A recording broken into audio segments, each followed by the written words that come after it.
Hello, Internet. Happy Sunday. Happy Sunday service to myself and whoever is going to be watching the replay. I know it's Sunday, so a lot of people are going to be having brunch, getting their nails done, etc. And I'm here with you guys talking about things. And today's topic is witchcraft an ancestral practice?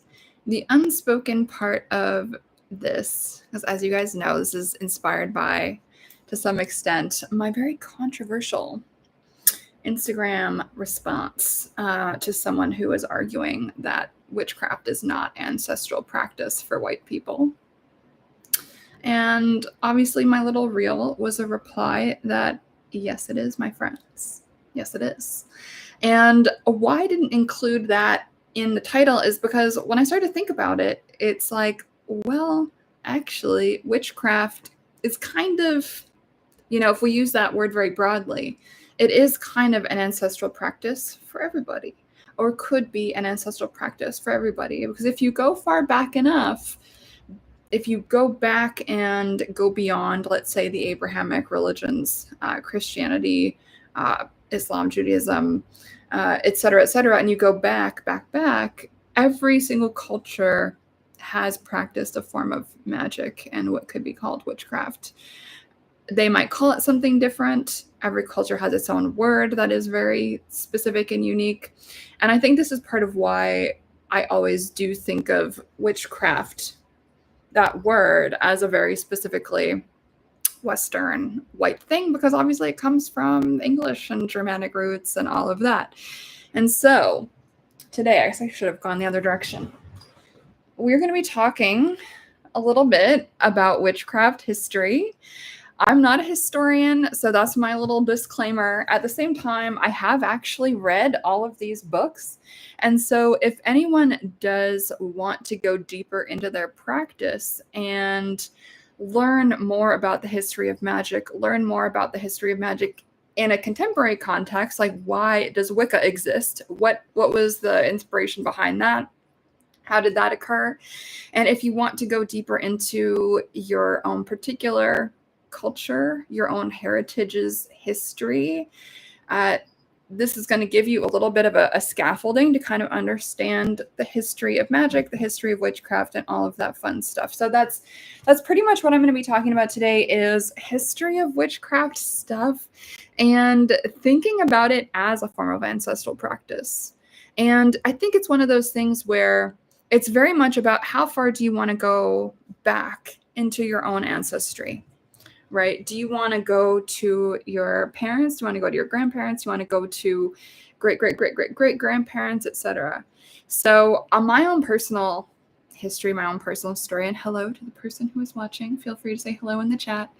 My own personal history is that my dad's side of the family was Christian, and my mom's side, I believe, Catholic, but my grandmother read cards. My mom read cards. And so there's mediumship and all of that fun stuff in my mom's line in the family. And I do feel very blessed that that is my heritage. And if you've been here for a long time, you'll know that. But regardless, today I want to talk about this concept of ancestral practice, because I really do think that if we are connecting with our heritage, if we are thinking about what does it mean to engage in a spiritual practice that does have some connection to our ancestors, there's a lot of different ways that we can do it. And what I really love about witchcraft is it's compatible with pretty much any religious heritage, right? And it was actually very, very common for people to be dual faith. So let's say practicing aspects of Christianity and also practicing handed down elements of witchcraft or folk belief or anything of that nature. And so what I love about witchcraft today is you really don't have to choose, and our ancestors often didn't choose. A lot of the time people practiced both of them together. And I've told this story before, but one of the most witchy stores I've ever been to was actually a Greek Orthodox candle store in Chicago that I stumbled upon completely by accident. I don't think they would call what they were doing witchcraft, but it was super magic-y. Oh, hello. 11T Levity is, you're on a bike ride listening. I love that. That's amazing.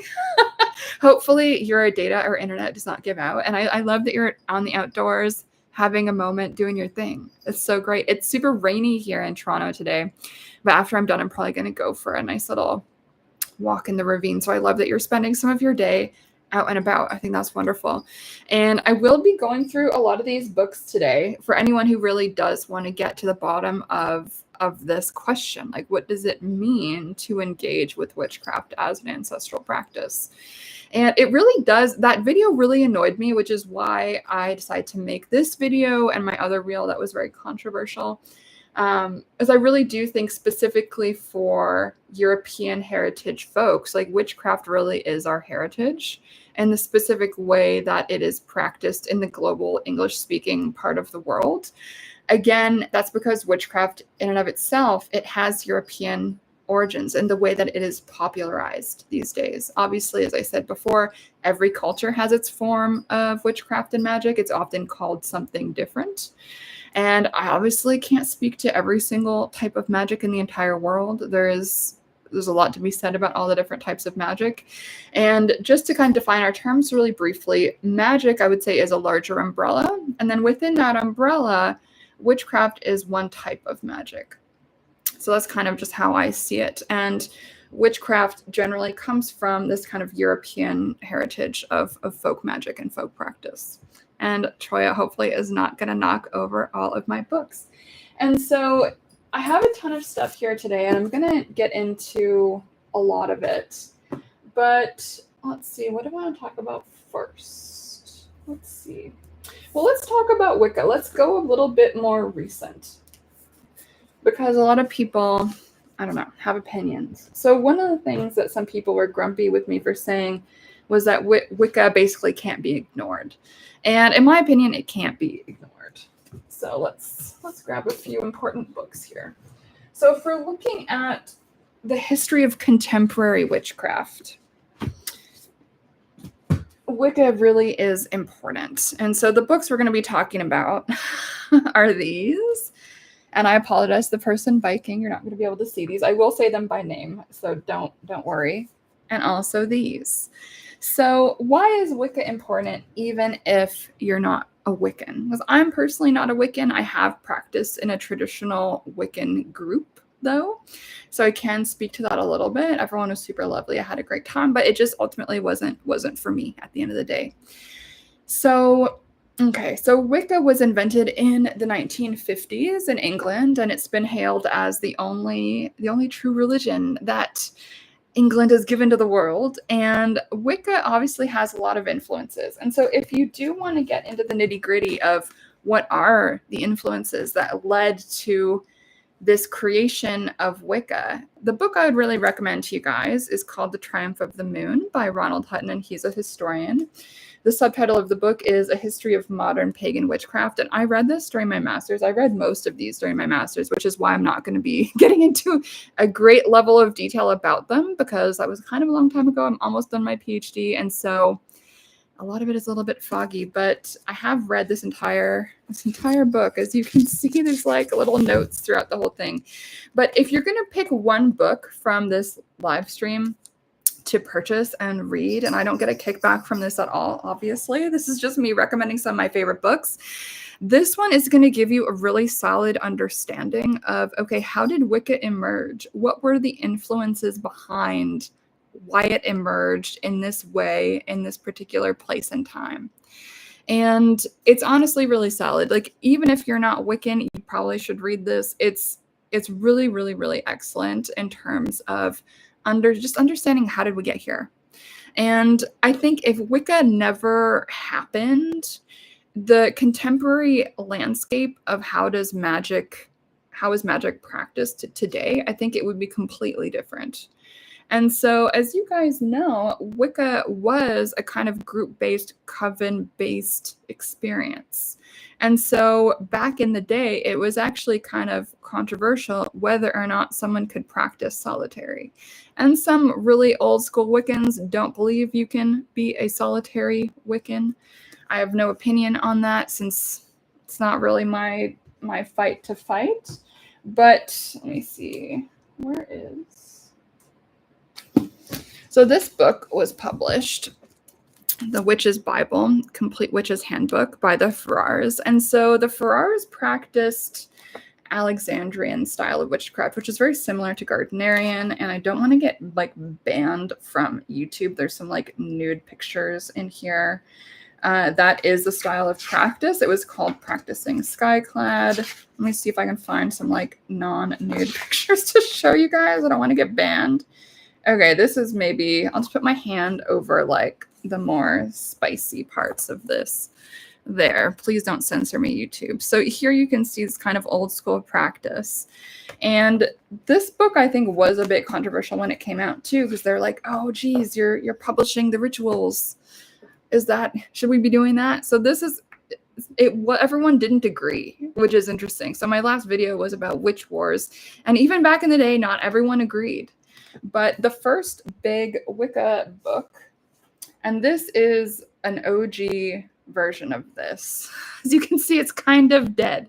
This is Witchcraft Today by Gerald Gardner, the founder of Wicca. And I bought this in an occult store in Tucson, Arizona, when I was there for a conference a bazillion years ago. And I think this is an original printing. Yeah, it is. This is the, let's see. This is the first American edition, 1955, and it was originally published in the UK, 1954. So you can kind of see, for all my old school occult book nerds, this kind of kicked off everything, right, when this was published. And the introduction was written by Margaret Murray, who is also kind of controversial, and I have got her kind of most famous book here. And so as you can see, this is also kind of falling apart because it's so old, and I purchased it this way, actually from the library of the high school I went to when I moved to Canada. So this is a really, really famous book about the history of witchcraft. Some people kind of have thought that she's kind of discredited, but I think even despite that, I think this is worth reading if you're interested in the history of magic, the history of witchcraft. And a lot of people have kind of criticized her for extrapolating a bunch about things. But regardless, at the time that this was published, she was taken incredibly seriously. And I think Gerald Gardner took her very seriously. And she wrote the intro of this book. And she was a professor in Egyptology. And so when we're talking about the history of magic, all of this stuff is super interesting and it's important at the end of the day. So you might be asking yourself, should I give a shit about any of this? Maybe. If you've got free time and you're a nerd, yes, look into it. It's super interesting. And these are definitely some books to check out. If you're someone who is into witchcraft more for personal growth and self-development, maybe this is not your thing. Maybe this is kind of not what you want to spend your time doing. And I think that's okay. You can get a ton out of witchcraft and magic, even if you're not going to be reading like the super old school books. So to reiterate, these are the old school books. And this is another really old school book. And I also wanted to talk a little bit about Scott Cunningham. So this book came out in the 80s, I believe. Let's double check. When was this published. And so from my knowledge, someone please correct me if I'm wrong, first edition 1988, and this is the 32nd printing 2003. So I've had this ever since I was 13, which is hilarious. So this book, to my awareness, was kind of the first book that put forward the idea that you could be a solitary Wiccan. And I don't think everyone really agreed with him when he published this. And he has published a ton of books. Like I've got a ton of books on my shelf that are written by this guy, Scott Cunningham. If you are a newbie today, you might not have heard about him, but when I was really young in the 90s and early 2000s, he was like the guy. And so a lot of his books started getting published in the 80s. And again, he was really controversial because a lot of the Wiccans were like, hold on, you can't be a solitary Wiccan. And he was kind of the first one to do it. And this book and his work, in my opinion, really changed the trajectory of the global witchcraft conversation, or at least in the English speaking world, the global conversation about what witchcraft was and what it could be, because it started being spread more with the publishing of his books and other books from Llewellyn, as you guys will know, the little moon. And so we really can't ignore Wicca when we're thinking about contemporary witchcraft and magic. Like, it kind of popularized a lot of this stuff.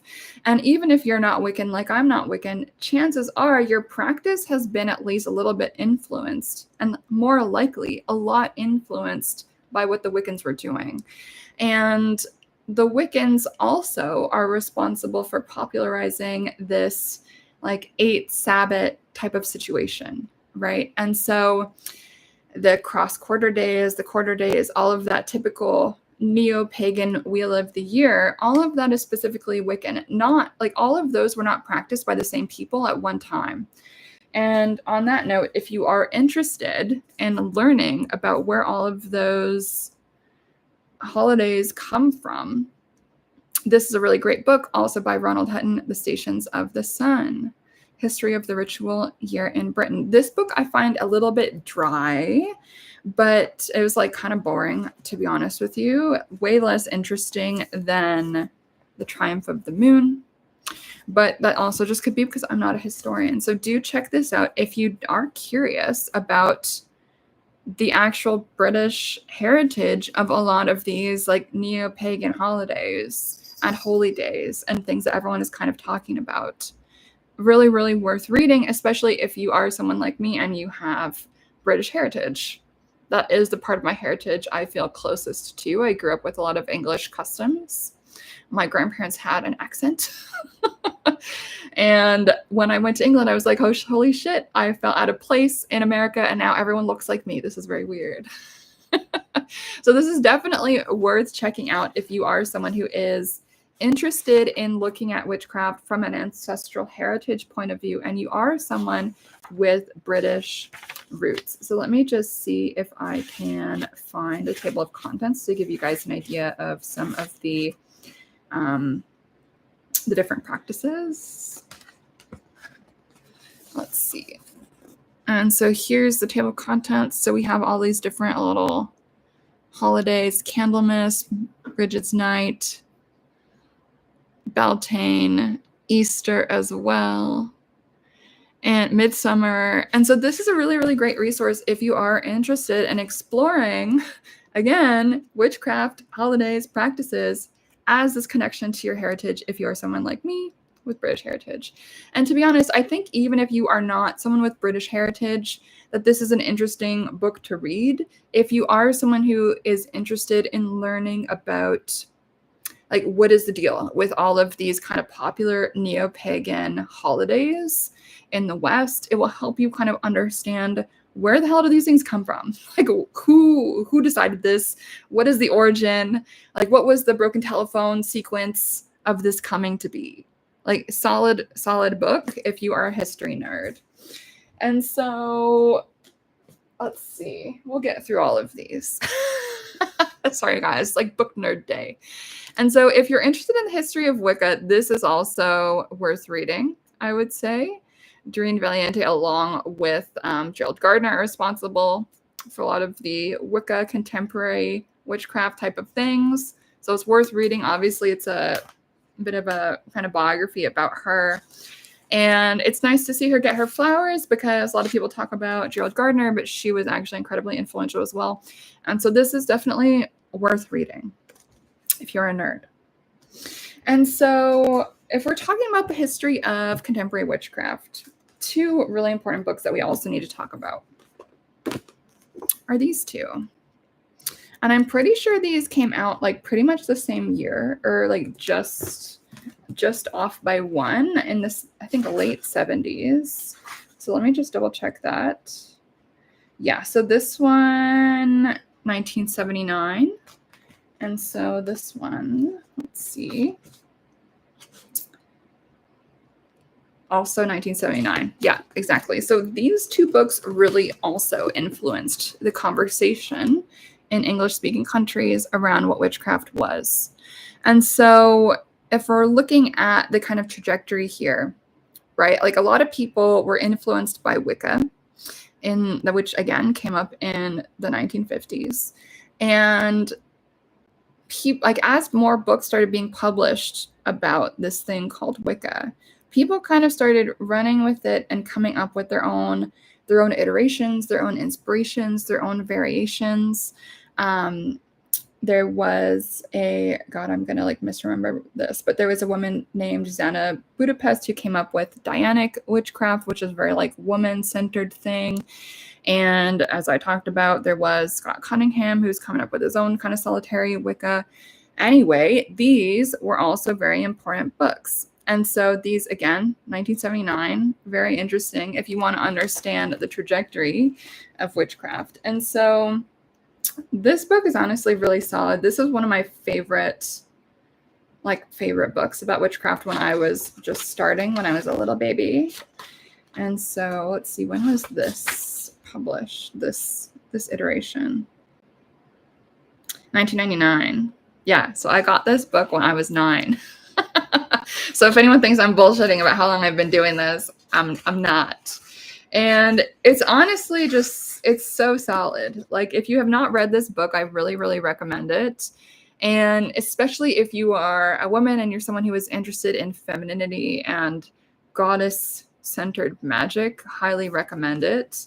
And like none of these conversations would be happening at this time if Wicca had not happened in the 50s. And I really can't underscore that enough. And this is not like a Wicca book at all. I would say it's more, even though the back says Wicca. Interesting. But like, I don't remember this. Maybe this is a Wiccan book. I don't know. I don't really remember this being like a Wicca book, but maybe I'm misremembering. Either way, at the same time, actually, this is an interesting thing. Back in the day, people used the word witch and Wicca interchangeably, even though today they're used to mean different things. But back in, I would say the 50s, 60s, 70s, maybe even the 80s, I don't know, Wicca and witch were used to mean the same thing. And so this is kind of where some people get confused when they're looking at some of these historical texts. And so just something to kind of keep in mind. And that was done deliberately at the time, not to confuse people, but just because that was kind of the same thing back in the day. And maybe if there's any intense historians watching this, you want to correct me, feel free. But either way, these are really important books. And so, yeah, this one was more academic.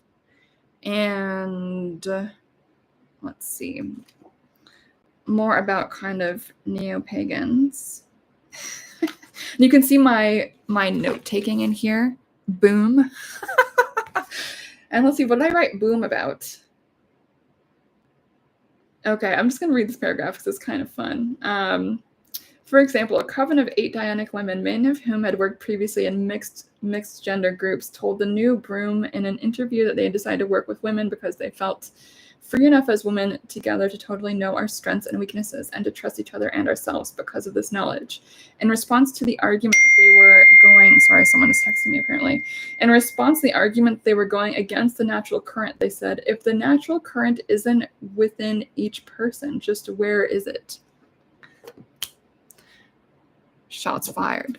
And so if you really want to see like a fascinating collection of more kind of academic-y looking at what witchcraft was like in the 70s, this is a really good book. And so you can kind of see the breakdown here. So you see like traditionalist Wicca, you see Gardnerian, Alexandrian. These are 2 different things, even though they're kind of similar. Newly reformed Orthodox Order of the Golden Dawn. Interesting stuff. Dianic, Georgian, all the different styles of witchcraft that were happening at this time. And again, the Gardnerians are the ones that kicked everything off. Like, it really can't be argued. Like, there's no other fact of the matter. And this book is even though it's so old, like it is, I think, so worth reading just to see like how did the conversation within witchcraft in the West in English speaking places? How did it evolve? And like, you kind of can't cut these things out of history. Like, these are so important when we're understanding the history of witchcraft. Even if you read this and you're like, oh, it sounds outdated, or I don't really agree, like, that's okay. These are still, I would say, important if you're gonna want to understand like what is going on with magic in terms of the history of it all. And how did we get here? How did we get to today where witchcraft like looks as it does in a contemporary context? And so let's see. So let's talk about our history books a little bit, and then we're going to get into some other stuff. Actually, hold on. Well, let's talk about these. These are kind of fun. So if you know, you know. I'm not really going to talk too much about this. So I'm pretty sure, actually. Oh, man. Is my memory going to fuck me? So I'm pretty sure Lou was actually I should Google this before I fuck this up and tell you guys something wrong. I'm pretty sure Lou was the pseudonym, the like pen name for Gerald Gardner. Let me just double check. I could be wrong. I used to know this and now I can't remember. I'm going to look this up and find out because I honestly can't remember. But either way, this is a really old witchy zine. And I love showing people this stuff. I almost never show people my witchy old school book collection. And this is like really old. I think I must have got this in the UK somewhere because it has like a pounds symbol. So this is published in 1982. And it talks about the Cauldron, which is an old school witchy zine, basically. And I have some copies of it, which I'm going to show you. I've never shown anyone this, really. Like, I've never posted this on Instagram. And so if you're if you're a witchcraft nerd, you're going to know exactly what this is. And if you are not as nerdy as me, you're going to be like, what the fuck is this? And I will tell you. But this is a really cool little zine. I totally forgot I had this. And so it talks about the history of modern witchcraft and kind of how it kind of came to be transmitted. There's mixed ideas on how much of this is made up and how much of it is actually historical. It talks about Crowley's influence. Personally, I don't really care too much about Crowley. He's like not a bro for me at all, but he is important for the history of magic. And so this talks about Gerald Gardner and the British hereditary craft. This is going to be kind of impossible to find, but so I actually can't even believe that I somehow picked it up for £12. Yeah, I forget who Lou is. Maybe someone could tell me whose memory is a bit better. But anyway, all this to say. Okay, I'm going to show you guys these, and then we'll move on to other stuff. So these are from 2012. So I got these when I was 22. And so this is kind of fun. So a lot of people don't really realize that there was, I don't think this is a thing anymore. But this was a like witchcraft kind of zine where people would write in and talk about these different traditions of witchcraft. And this has been going for a while. And so this, I know some people who have got like enormous collections of this, but within these like little witchcraft zines, all of these kind of cross-practice conversations would happen. And the Cauldron was established in 1976. And yeah, I'm so glad I have some of these. And so let me just give you guys an example of what it looks like in some of them. And there's a lot of interesting, conversations about what witchcraft kind of has been and these different types of practice. It's going to be kind of boring for you guys since you can't really kind of see what's in it. So I'll zoom through these. And obviously the graphic design leave something to be desired. But I actually feel like that's kind of part of its charm, like that it is this kind of like very DIY, like zine type of thing.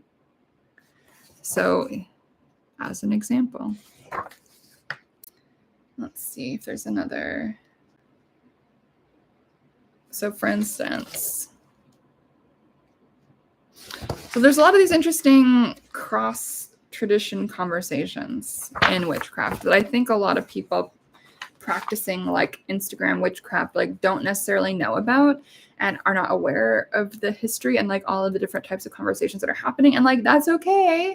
If it's not going to improve your life and you are not a history nerd, like I totally get it. Like why some people would either not be aware or not be curious. And like, that's cool. Everyone's practice is different. But again, for my nerds, I'll just show you guys like some more of these really interesting old zines from back when. It's honestly so nice to kind of see these again. So cool. And so I have 2 copies of this book. I prefer the smaller one.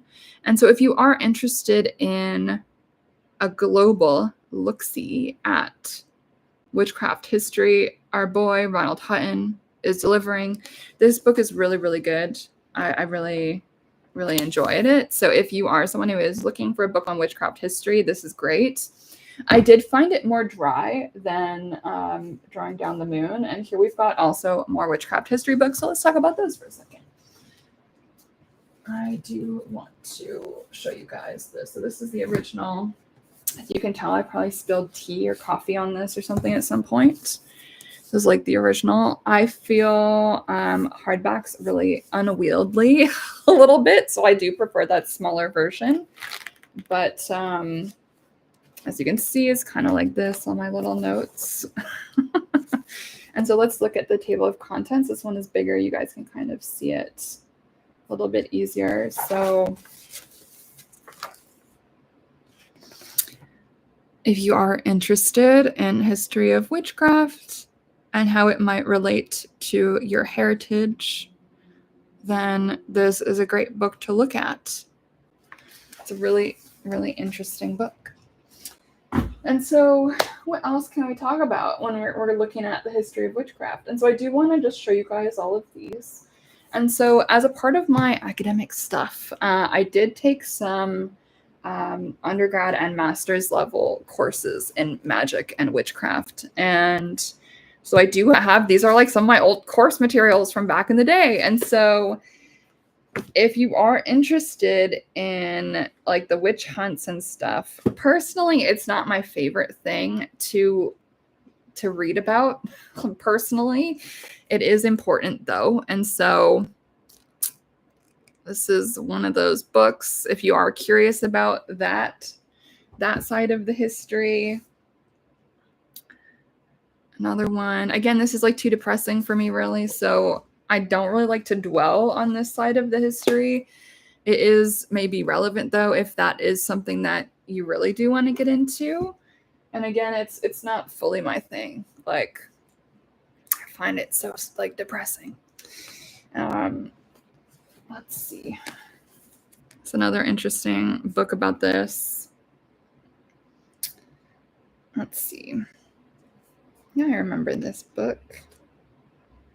So if you are interested in kind of this historical stuff, and like what's interesting too about some of this historical stuff is like, were all of these people accused witches? Like probably not. And so there's like that question too. And so that I think is partly why the witch hunt stuff is not always my most interesting stuff to be looking into, because some of the people perhaps were witches and some of the people perhaps weren't. So some of it really gets into questions of like social contagion and fear and in-group, out-group, like belonging, questions like that are of interest to historians, anthropologists, sociologists, stuff like that.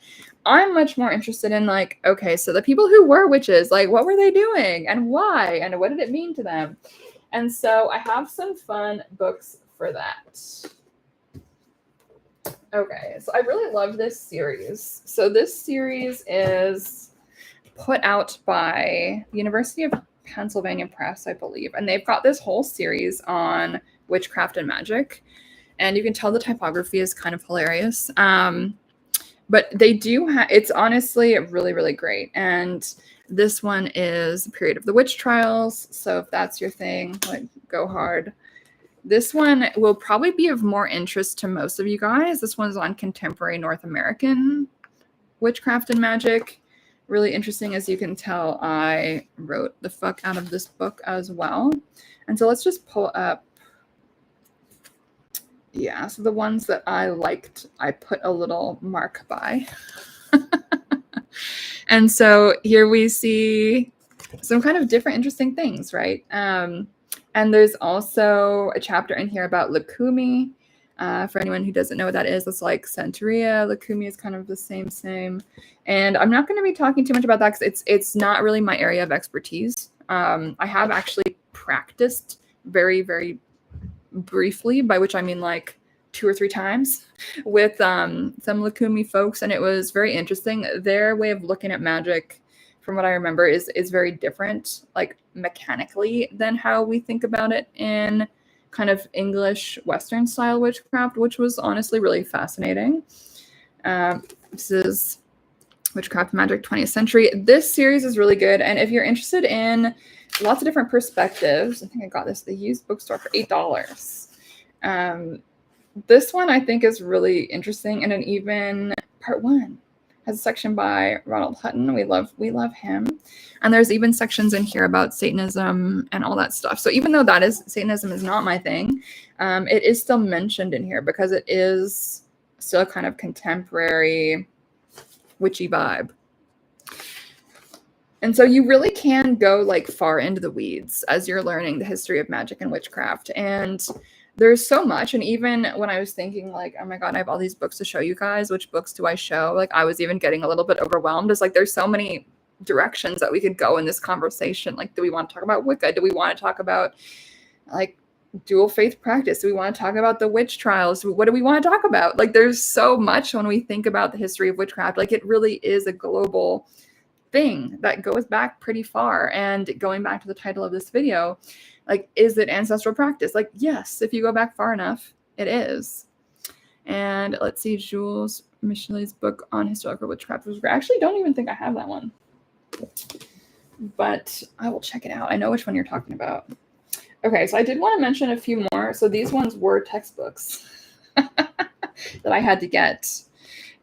This is really interesting. Witchcraft in Europe. I remember being beat over the head with this book when I was taking history of witchcraft class back in the day. It's enormous, obviously, and this was honestly a really interesting read.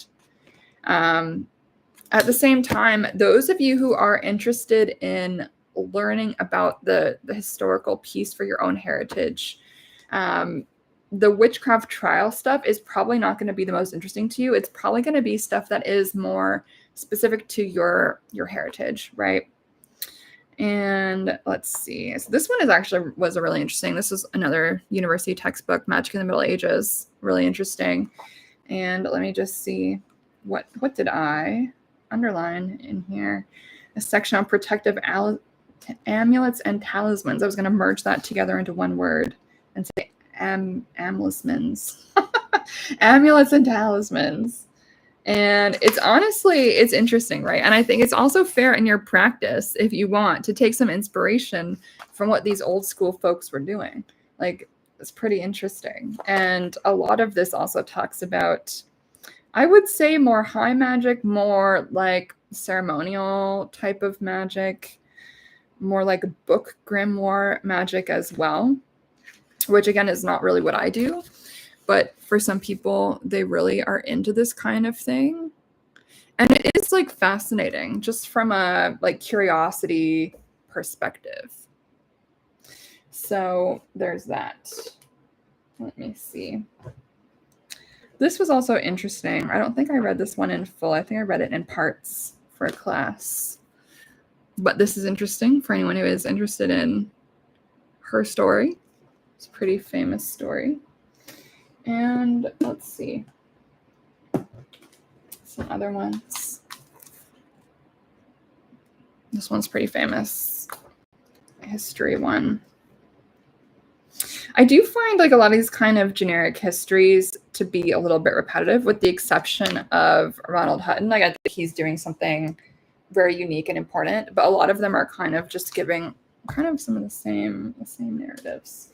So if you are an academic nerd like me, this one is pretty excellent. I read this during my master's, Magic and Modernity, and the subtitle is Interfaces of Revelation and Concealment.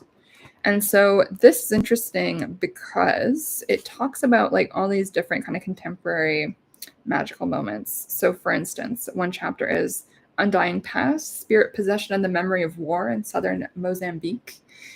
Another one is the Haitian Revolution and how magic was kind of relevant in that situation. Let's see. Another one, The Magical Power of the Printed Word. I'm pretty sure I must have cited that extensively in some of my master's papers. And let's see. A lot of it's interesting stuff in here. So if you are interested in like contemporary magic in different cultures, it's interesting. Let's see. This is another textbook from my master's. Making Magic, Religion, Magic, and Science in the Modern World. So I did take some, actually one class I took in my master's was called Magic, Science, and Religion in the Anthro department at the University of Toronto. And that is part of what really got me thinking about this connection between magic and science and how they're not so far apart as many people would think. And that's why I'm doing my PhD in the science department.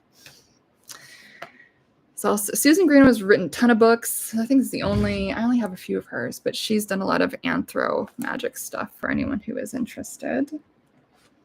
And Bruno Latour is my boy, and he has a lot of very interesting, this is completely not related to witchcraft, but if you are interested in thinking about modernity and all of this, he's my boy. So, okay. What else should we be talking about here? I want to get through all these fun books. So, let's see. Let's take an interlude and talk about something a little bit more specific. So if we are thinking about getting in touch with our ancestry and our heritage, one place I would really recommend looking is into like folk tales and things like this from your country, where your parents, your grandparents, your heritage, etc. And so obviously my background is like British, but that also does include like the Irish as well. And so these are some books that I got to kind of look into fairies and the folk tales around this part of the world, and learning a lot about just the folk beliefs, right?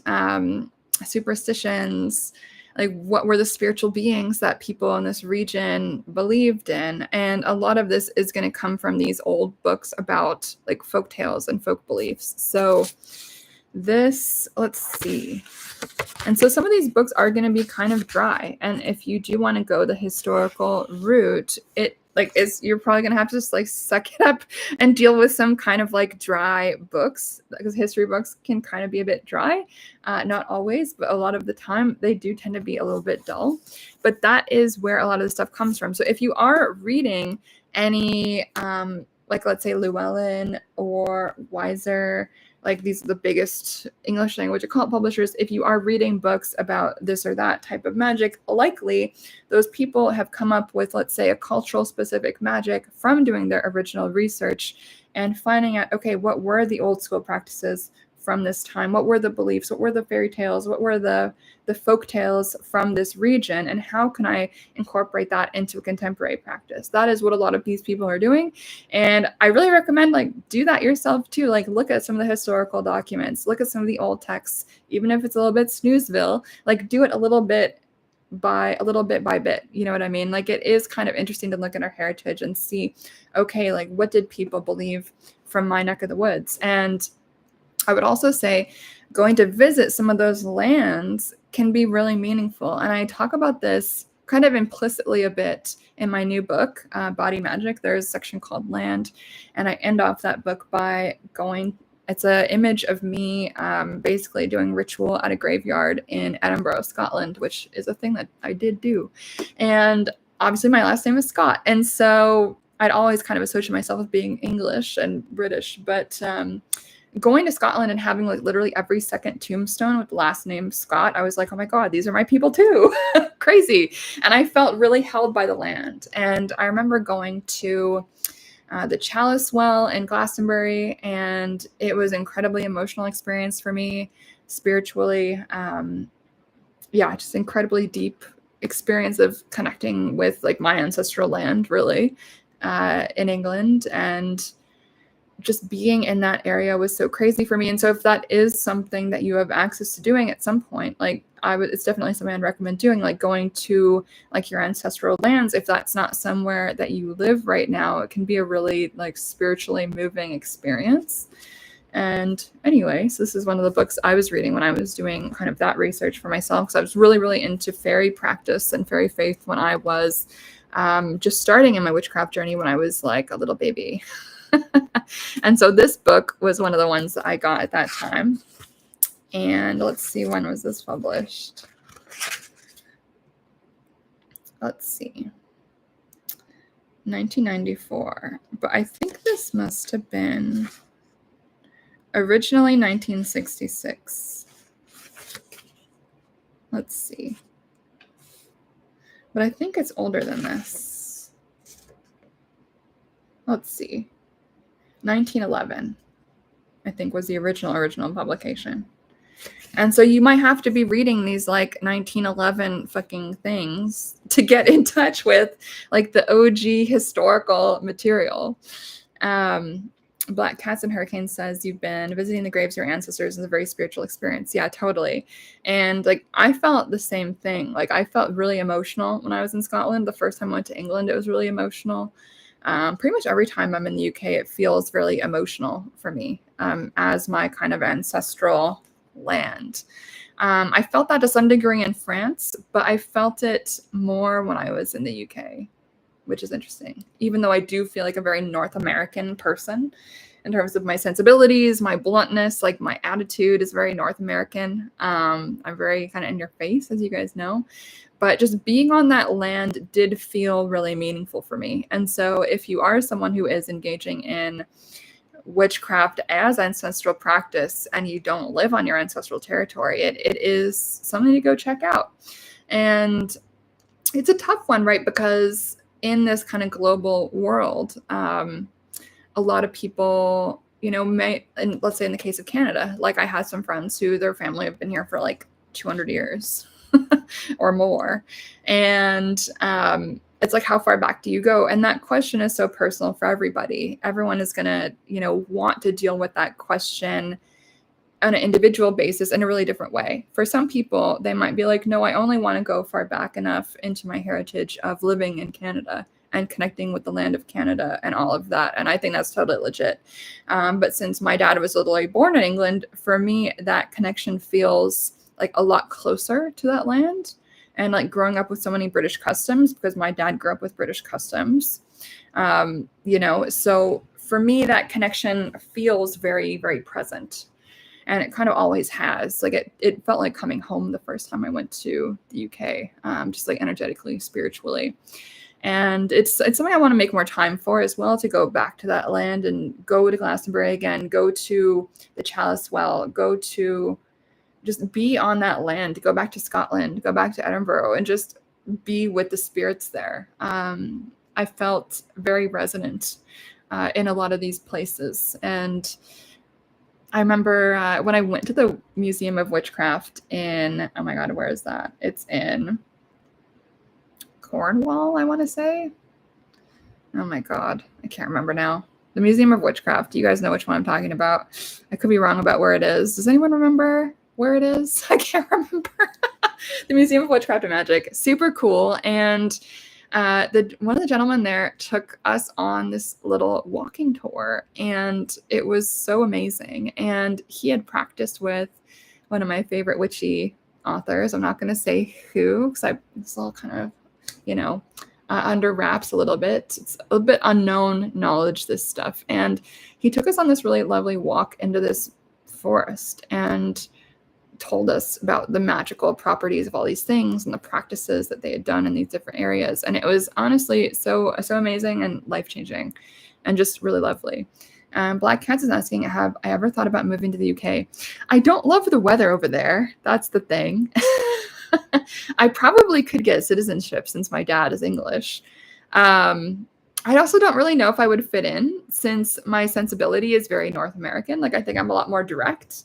British culture is a little bit more like subtle.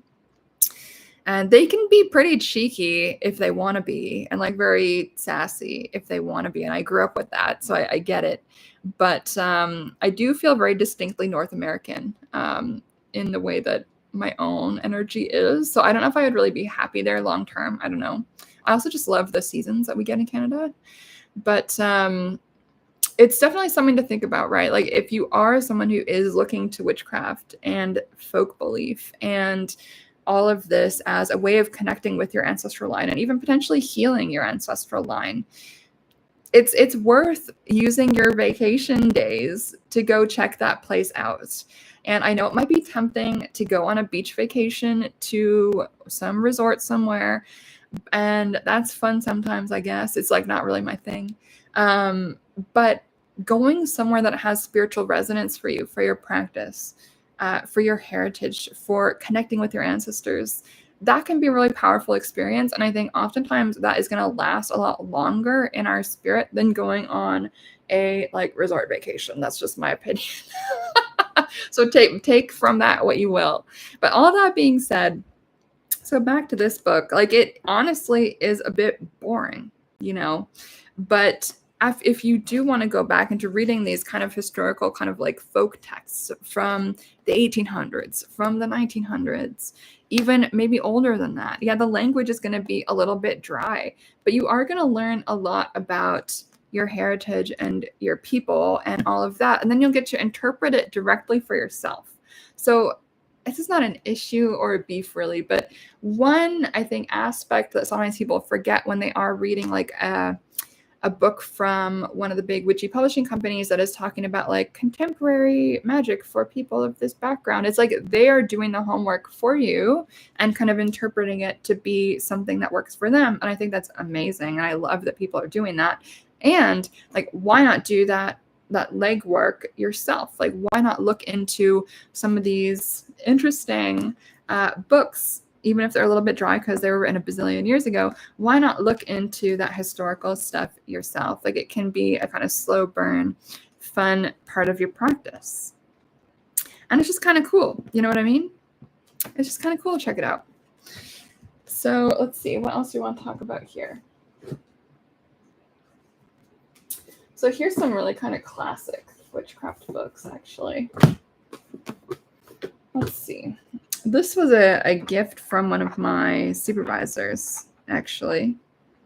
It was a pretty famous witchcraft book. This is a book about witchcraft beliefs in a rural area of Western France, the Bocage.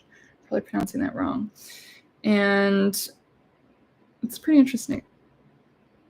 So if you do have French heritage like me, this might be an interesting one. But it's interesting. This isn't really what I thought it was going to be when I read it, but definitely worth looking into. And so the Carlo Ginsberg is my boy. These are really interesting. So if you're interested in kind of like ecstatic trance, mediumshipy, shamanistic type of witchcraft, this guy is for you. Carlo Ginsberg is my boy. He is super interesting. Definitely worth reading, even if you're not from this part of the world. So I think it's, northern Italy. He's talking about northern Italian magic, and it's just very interesting stuff, worth checking out. A fun read. He's fun to read, honestly. And as you can see, I've like taken notes all over this. Yeah. Very, very fascinating. Let's see. What else do I want to say about this? Recommended. And the Witch's Sabbath is another thing that many people are interested in when we're talking about the history of witchcraft. This book specifically about that. And there's another book of his that I have somewhere, but it's not really witchy, so I'm not going to tell you guys about it. It's not really super relevant. But it's honestly fascinating. Like, his stuff is really, really interesting. Yeah. Interesting book. If you are fascinated about witchcraft and things of this nature. And here's the table of contents for anyone who is a nerd. And actually, I will point out, before I move on, 2 other books that are, I think, pretty classic witchcraft history books. By which I mean, like, they're not necessarily histories of magic, but when we're thinking about the evolution of witchcraft in the West, in the English-speaking world, like, these are pretty important. Let me just grab them. I feel like my entire bookshelf is, like, on my table, my coffee table right now. It's, like, way too many books, you guys. So these are pretty famous books. As you can tell, this one, you could murder someone with this book. It's, like, huge. So The Golden Bough, this is a really influential book with the history of contemporary magic. I clearly actually have barely read this book because I just found it kind of dull. It is probably something that I will revisit. Copyright 1922. So that's part of why I found this book a little bit dull. And yeah, The Golden Bough, incredibly famous book. So I'll just read the back. The Golden Bough describes our ancestors' primitive methods of worship, sex practices, strange rituals, and festivals. Disproving the popular thought that primitive life was simple, this monumental survey shows that this is savage, quote-unquote, man was enmeshed in a tangle of magic, taboos, and superstitions.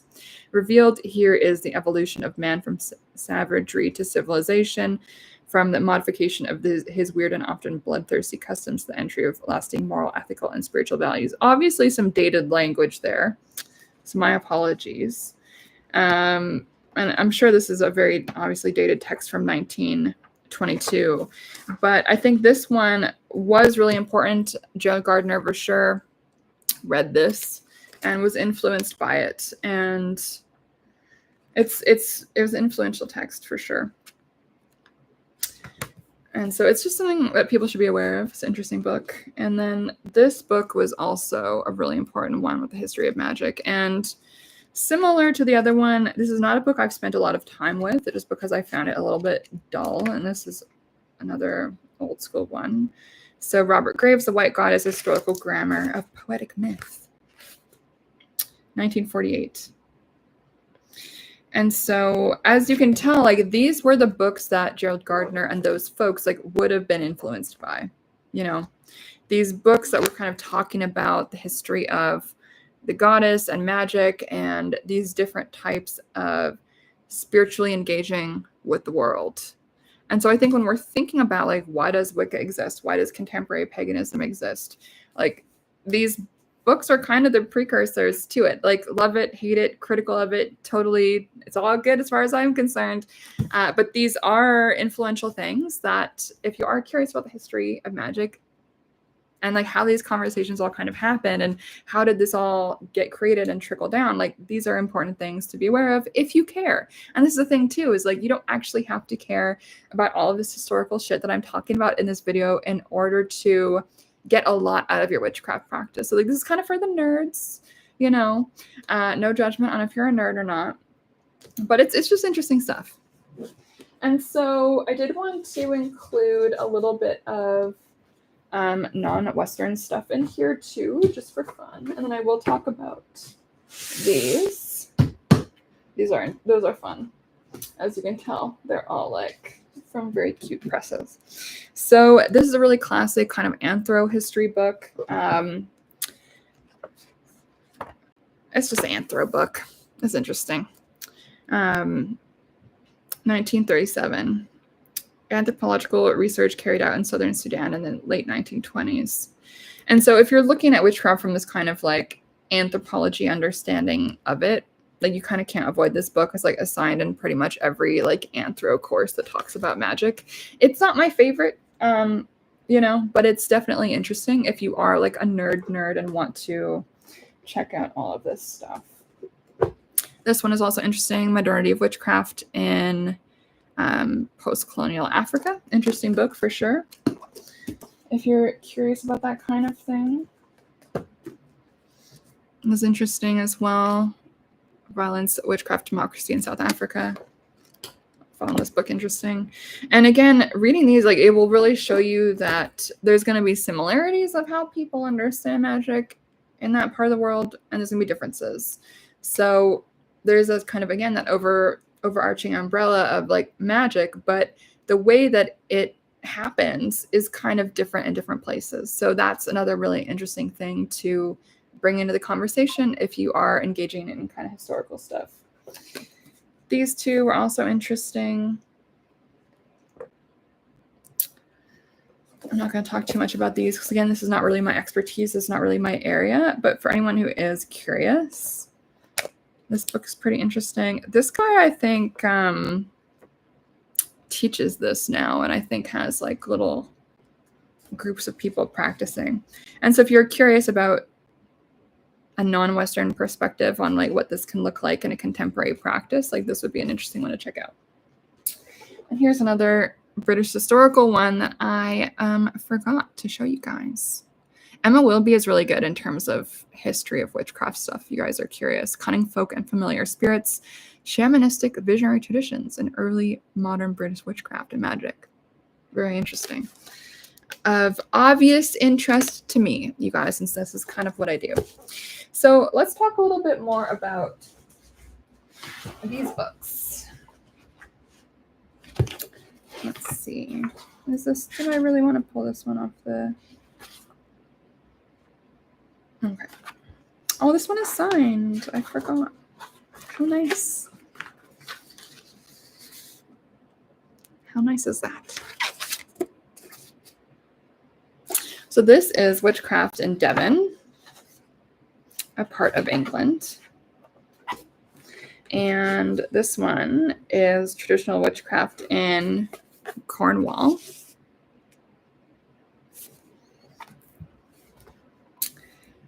And yeah, I'll show you guys.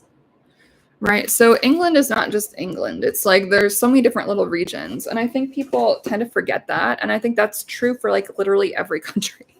It's like every country is going to have lots of little sub-regions. And the magic is maybe going to be a little bit different. The traditions are going to be a little bit different. The folk tales are going to be a little bit different, right? And so if you are interested in the specifics, these are some interesting books to check out. And let's see. Oh my God. Yeah, this was the Museum of Witchcraft book that I went to. So fun. And yeah, I met this guy. He was so lovely. And so this is a really great one if you want to know about some really cool things from the Witchcraft Museum. And some of the documents that they have there. It's honestly worth a pilgrimage. Like for anyone who does care about contemporary witchcraft, like you're going to want to check it out. And these are both, so those three are from Troy Books. And these two are from Three Hands Press, Michael Howard. And he was also the one behind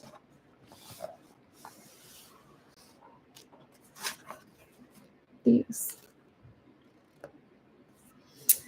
And let's see. So this one is West Country Witches. And so witchcraft in West Country. And this one is Wales. Let's see. This one is a little bit dusty. And so, as you can see, all of these books are about magic in different parts of the UK. Look how many different parts of the UK. Look how much content there is here. Look how much writing there is, you know?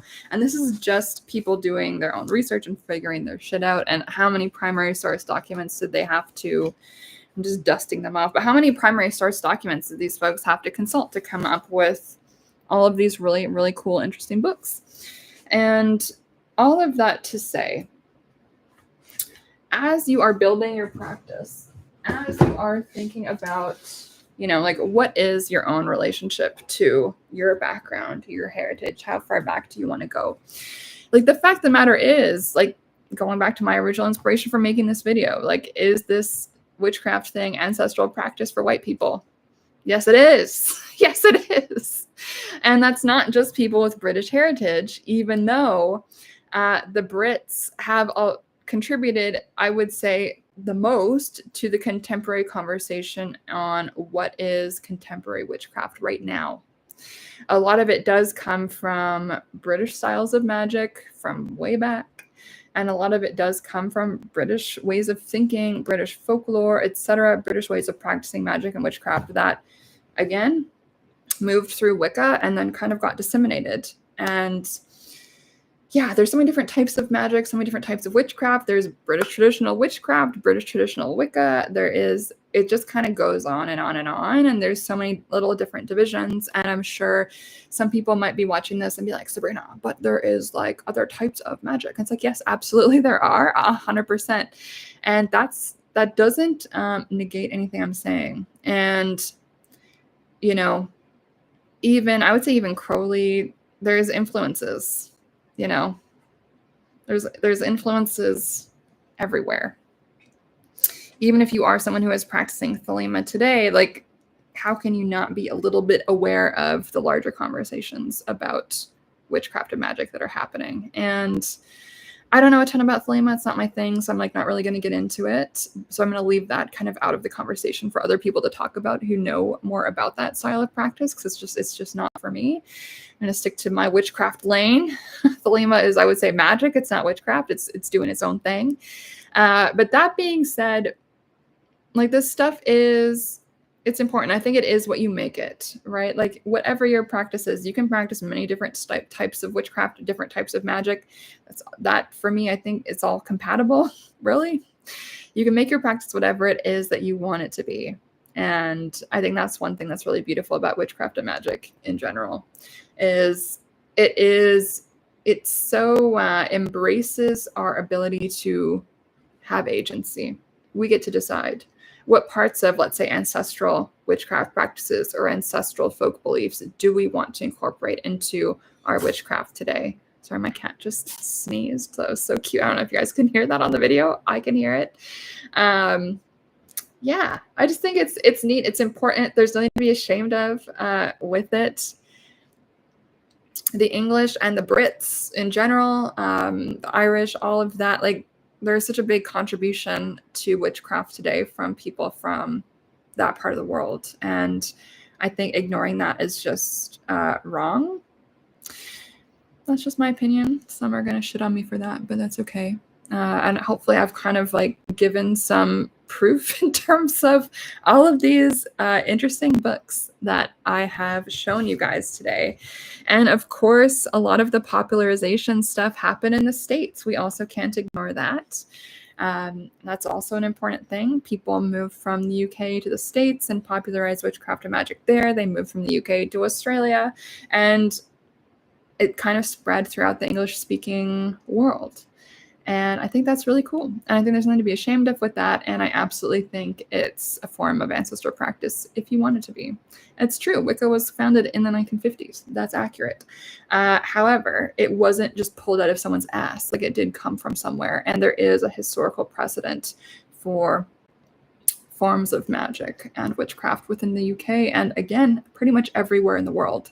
So if you're a human being, no matter what your heritage is, there is going to be a form of magic and mysticism within your heritage. And one thing I think is also really cool about witchcraft and magic is you can choose to embrace that part of your heritage or not. Maybe you're interested in a completely different type of magic and witchcraft that has absolutely nothing to do with your ancestors. Personally, I think that's fine. Like, I don't care where someone's background is. If they want to practice English style magic, it doesn't bug me at all.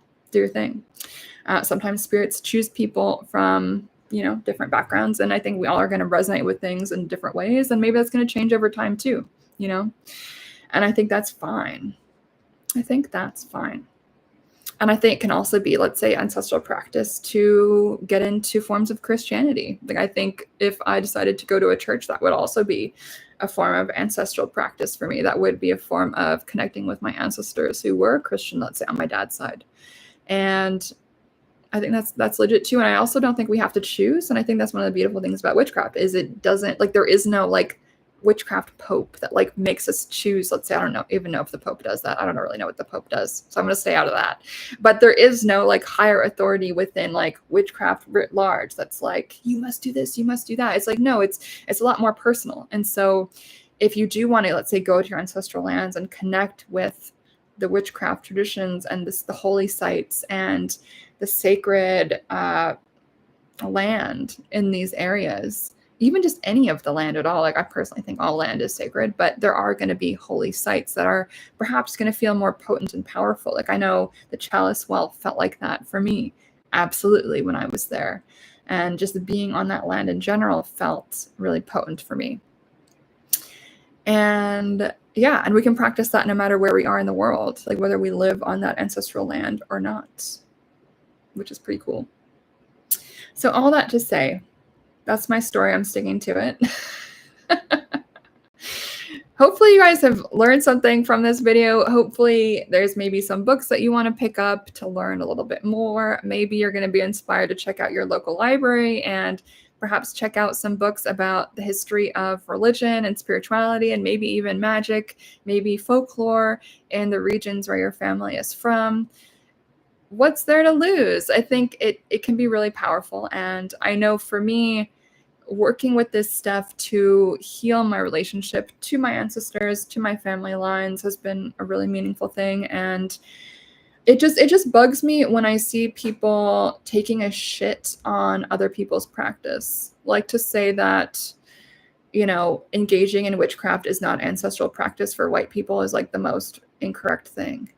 Like, I just think it's so insane that anyone would even say that with their full chest. Like, I don't know if it's ignorance. I don't know if it's meanness, you know, like, especially when literally everyone's ancestors, if you go far back enough, is practicing witchcraft, like pretty much, you know, everyone's ancestors were witches at some point. And I think that's true, even if your more recent ancestors were Christian, you know, like, and it's okay to go further back if you want to. And if you don't want to, that's okay. If for you, ancestral practice means Christian mysticism, Christian magic, or Jewish magic, or something like that, that's cool. Fuck it. Why not? And 11D, I hope your bike ride has been going good. You're saying good witch inspiration. Thank you. Always time for more books. I love that. I'm curious if there's any books I've mentioned today that you find most compelling or interesting. And if anyone has anything to share about, you know, your own journey with this stuff, I would absolutely be curious to hear, and I would love to hear about that. And I think I felt inspired to speak on this because I just don't, it's going to make me sound maybe like a hippie, but I don't love like negativity. I don't love when people call other people and their practice like wrong, like unprovoked. Like, I don't really love that. And ultimately, like, witchcraft is supposed to be about healing ourselves, helping our ancestors, healing our family line. Like, if we're not working with this stuff to heal our circumstances and improve our lives and heal our family, like, what are we doing? I don't know. And if we're just gonna shit on people for connecting with their heritage, like, I think that's kind of weird. And like, I also don't love the term like white people. Like, obviously it's descriptive aesthetically, but as we all know, like the British and Irish, like, you know, there's some battles there, like the Russians, Ukrainians, there's some battles there. Like, it's so much more diverse and so much more complicated. Like, white is not a country. And I know what is meant and intended by that term, white people, but like, ultimately we all are going to have heritage from somewhere. Like, some people are going to be Ukrainian, some people are going to be Russian, some people are going to be English and French like me. And those are specific countries with specific cultural heritages, and it's not all the same. Like, it's not all a big soup. Like, as you guys even saw, like from these books here, it's like these are all from different regions of England. Like, it's all different. And like the more deep you go, the more you'll see that there is so much. It can't really be painted with this broad brush, even of like just English magic. Like it is, like, as you can see with these books, like it's separated by region. Like I think I even got some of those at like an East Anglian witchcraft conference or something like that. Like it's, I didn't even know where East Anglia even was before I got into looking at like traditional witchcraft stuff back whenever that happened. And you really can go into the weeds and figure out, okay, like what is the witchcraft traditions from each of these little regions, each of these counties, each of these like states, or these different ways that the land was divided over the years. That's going to change as the time passes, right? We all know that. History is all about changing of land and all of that shit, right? And so you really can go deep into it and get really specific. Like, okay, what is the exact region, the exact city, the exact town, the exact county that my family is from? And you can go really deep into that, And I think that often gets forgotten in a lot of these online conversations about like white people, quote unquote. And it's like, I'm sorry, but like English culture is not the same as like Polish culture. It just isn't. And that's awesome. It's much more diverse than people on the fucking internet like to say. And unfortunately, people are ridiculous. And I wish people were more curious and looked deeper into all of these different subsets of heritage. Because it's endlessly interesting, and it's endlessly nuanced, and it's endlessly complicated, and there's so much to be learned, I think, in terms of the history of magic, even if we go into, okay, let's look at all these different little regions and figure out like what are the beliefs in this region, what are the beliefs in that region. And he does this a bit in this book. He talks a little bit about how these different regions have different ways of acknowledging, let's say, the same holiday, the same day, it's just interesting shit. So I don't really believe in like putting anyone down based on where they're from. I just think it's like not cool. And there is hella precedent for witchcraft being ancestral practice for Europeans. Like we have like witchy Europeans to thank for contemporary witchcraft even being as popular and big and widespread as it is. It can all be traced to the popularization of Wicca, in my opinion, even for those of us who aren't Wiccan. Like, I really think if there wasn't a big movement behind that, then the contemporary witchcraft landscape today would look very, very, very different. I'm curious how it would look. I think there would still be practice, but I think it would take a very different shape, and the topography of that would be really, really different, in my opinion, if Wicca never existed. Let's see. Black Cat is saying, you've always wanted a tarot deck from the UK, like an actual English one. Ooh, what do you mean? That's cool. Like one that incorporates like English landscape or English folklore or spirits or something like that. And also there's like enough of you here. Feel free to say hello in the chat if you want to. Definitely talking longer today than I did last week. I had to do show and tell with all my books, most of which are not even in the frame right now. Yeah, it's interesting stuff. And there's something else I want to say too, because not everyone fully knows their heritage, right? Like you might have a general idea, but some people might be adopted, or, maybe you're estranged from your family, so you don't have access to that like family tree stuff. And I talk about this a little bit in my second book, Curse and Cure Magic for Real Life, a little bit like about how to engage with this type of stuff. I'll just grab that book to show you guys for anyone who doesn't know what I'm talking about. Hold on. Let me grab my book.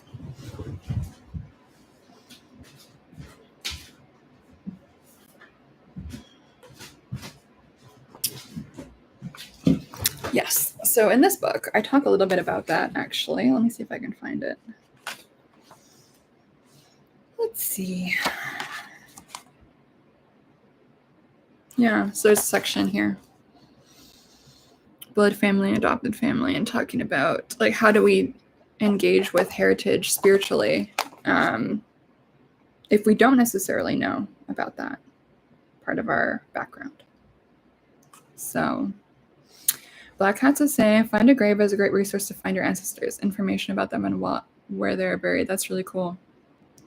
Yeah, and so some people get really into genealogy, and I think that can be a really interesting starting point too for people who are interested in that ancestral heritage part of this spiritually. Like you could even, like, instead of or in addition to reading, let's say, all the historical folklore books, like you can also do that genealogical research and go hang out at the graves like of your ancestors. Make it like a little pilgrimage, like give them an offering, begin chatting with them, get to know them. You know, that's something we all can do. And maybe we might have to take a flight to do that. It might be something that we have to plan and budget for, but it can be so meaningful spiritually to begin to have those relationships. And I don't think you need to even travel to do it. I think you can do it from an altar at your own home if you want to do that. I think that's absolutely a thing that you can do. And yeah, you can also do 23andMe, I think, is out of business now, but I did a little spit in the tube and it gives you your ancestry information. And mine was like completely unsurprising. It was like I knew exactly what it was going to say, and it's exactly what it said. And what I didn't know was the specific areas of France that my background is from. So that was cool to find out. So I think Ancestry is still doing its thing, ancestry.com or whatever. So maybe I'll spit in that tube as well and find out what else they have to say, if anything. But there's so many different ways to look into this stuff too, if you want to. And you can also go further back and just connect with like your ancestors in general, like as a kind of collective, and ask them to support you and to show you the path if you want to. And again, ancestral practice is not for everyone. I think not everyone is necessarily called to work with magic in this way or to frame their practice in this way. It's optional. And that's what I love about magic. It's so open to being what you need it to be, what you want it to be. And I just love that. Yes. So anyway, that's pretty much what I had to say. That's pretty much what I had to say. And I'm coming very much from like a folk magic type of perspective, like a more traditional witchcraft type of perspective. I'm not a ceremonial magician. I'm not a grimoire magician. My awareness of like the Golden Dawn history, Thelema history, Crowley, that is not my area. Like I know enough about it to kind of generally know the vibe, but it's not something I would teach on. It's just not my area. Let's see. Black Cat's asking, do you ever feel more connected to your ancestors that are gone than the ones that are alive? That's interesting. Well, all my grandparents are dead now, so there's that. You know what's interesting? So my grandmother on my dad's side, she passed a few years ago. She passed peacefully in her sleep.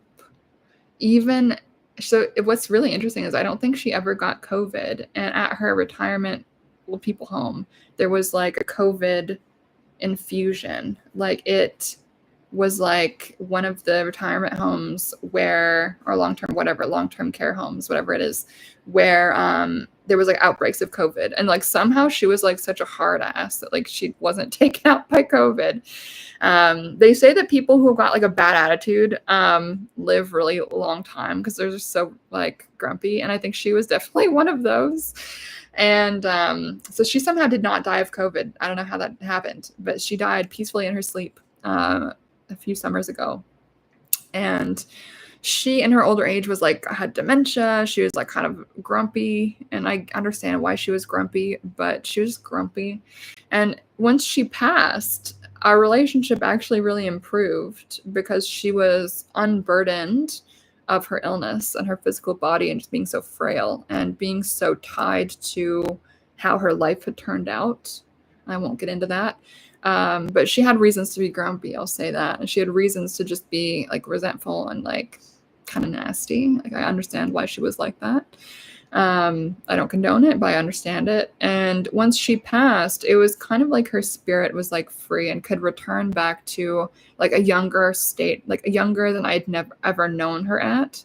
So when I chatted with her in spirit after she passed, it was like meeting this version of her that I had never met. Is like I got to meet her in like her 20s and 30s, which obviously I'd never met her in that time of life because I'm too young for that.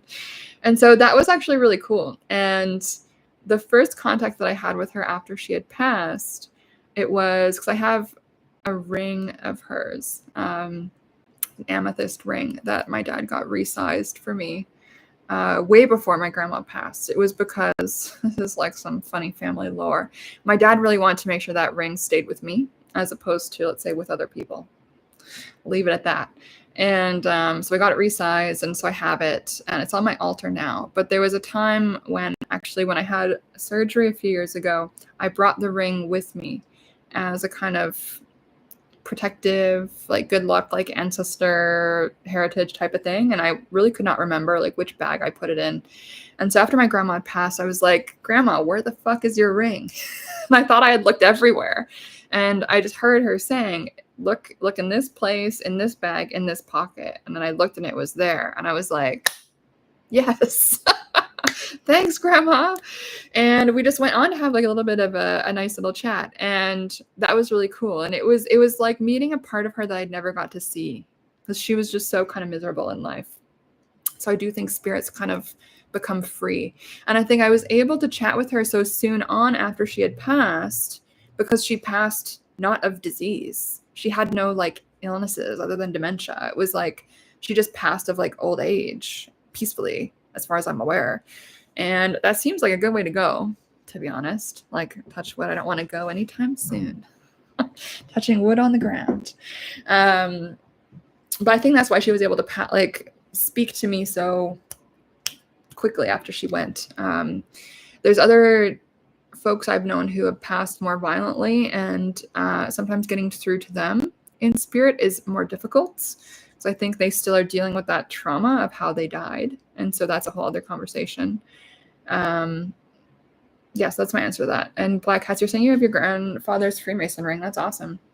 I love going through cemeteries and just seeing the tombstones with the Freemason symbol on it. And that's actually not something I know very much about either.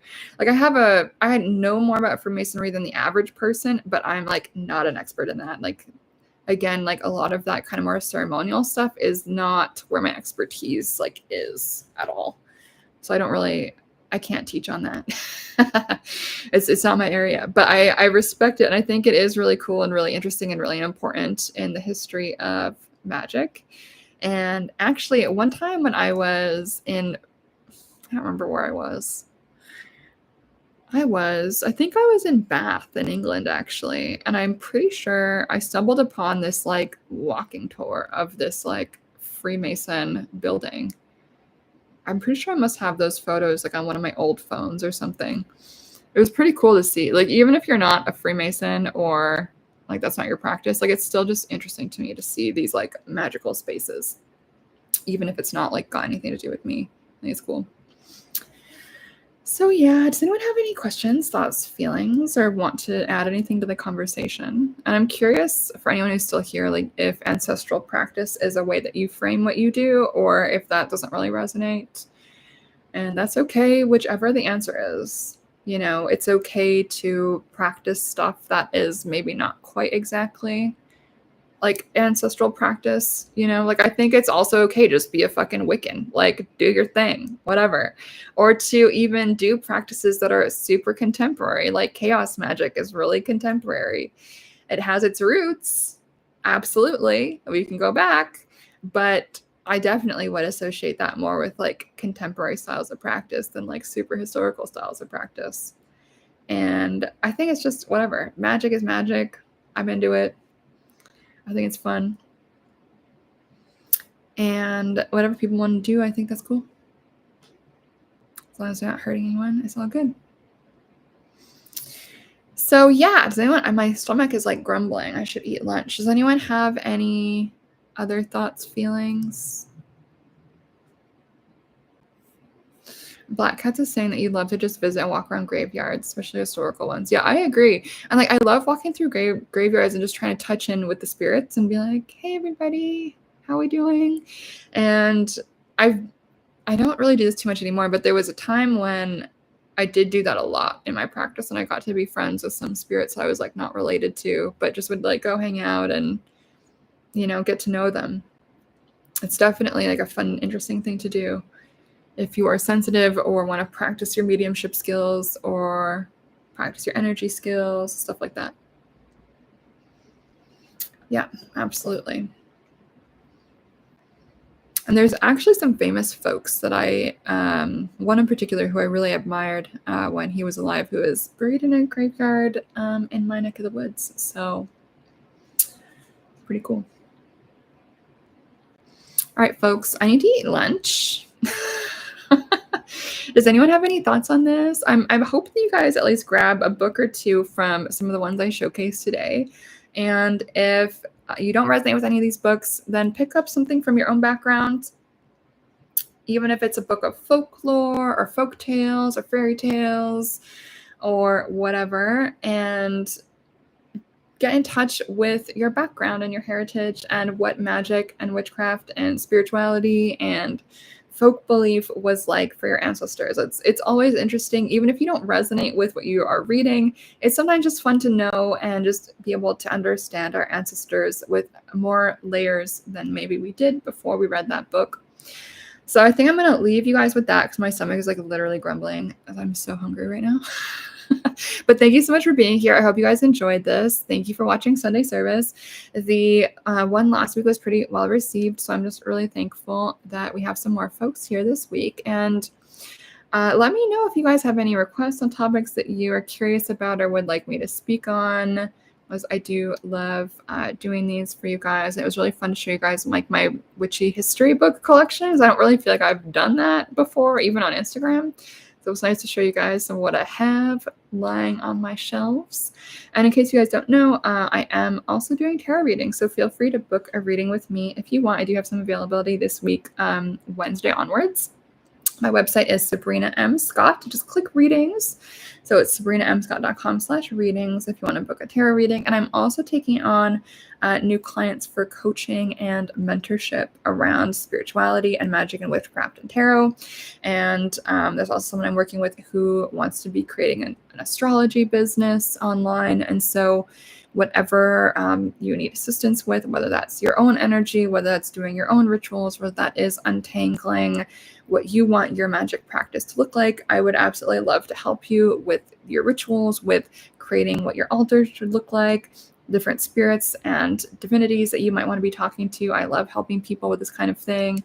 Clearly, I have a lot of experience. I've been doing this for a little while, and your practice can look 100% like you. It doesn't have to look like me. And fact of the matter is, if it does, you're probably doing something wrong. It does not have to look like my practice. My practice is unique to me, and let me help you come up with a practice that is 100% suited to you, your own background, if you want to incorporate that. And I've also worked with a lot of people who are merging witchcraft with a different type of religion, a different type of spiritual practice that they maybe grew up in or something like this. So I love helping people work that out and find out how magic can fit into their life and make it better, and just adding that new level of spirituality to folks' practice. So if that is something you're interested in, please hit me up. My website is sabrinamscott.com, and I would love to hear from you guys. There's a contact form on there. And my email is ceo@sabrinamscott.com. And that's that for now. Thank you so much for watching. Thank you so much for listening. If there's haters, you're going to be deleted. So just like, don't bother. Don't waste your time. It's a positive space where we are good vibes. And yeah, I would love to know which books you're going to pick up, or if there's ones that I didn't mention in this video, feel free to put in the comments. I would love to know which books about folklore and magic you're picking up. Let me know. I'm curious. Maybe someone else reading the comments is also from that background, and we'll be picking up one of those books too. All right, y'all. Have a lovely rest of your weekend. Much love. And I'll talk to you guys next week. Bye.